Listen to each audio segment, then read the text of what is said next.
La reprise européenne est en train de flancher, et elle flanche faute d'une locomotive. Car quelle était la condition pour que s'opère une diffusion positive de la croissance au sein de l'espace européen, comme nous l'espérions il y a encore 6 mois? Le Sud avait d'abord besoin de créer un écart de coût avec le Nord pour récolter les fruits de son effort de déflation salariale. Et pour créer vraiment l'écart, il fallait que la dynamique des prix, des salaires et de la demande diverge entre le Nord et le Sud.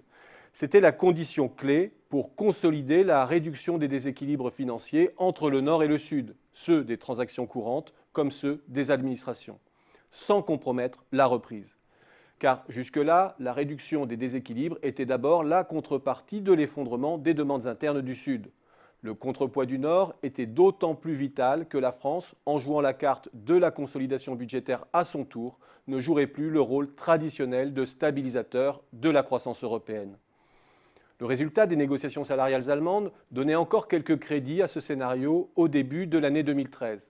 L'évolution des coûts horaires du travail outre-Rhin semblait bien en mesure d'impulser une dynamique de la demande intérieure si vitale pour le restant de l'Europe. Elle semblait également participer à la résorption des écarts de compétitivité en Europe. Malheureusement, cette divergence nécessaire a fait long feu.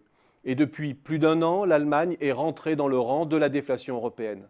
Ces coûts horaires, qui semblaient s'orienter vers des rythmes de croissance annuels de 3-4%, ont soudainement décroché. La modération des bonus est passée par là.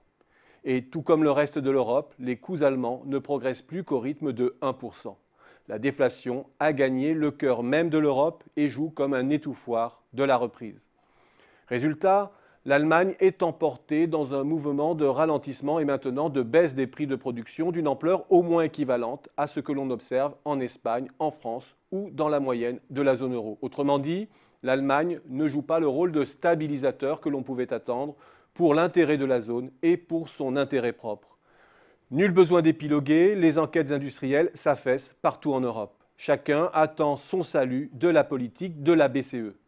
Une pure illusion. La panne européenne est sérieuse et la zone euro ne sortira pas de son cercle vicieux déflationniste sans une coopération véritable entre les États membres.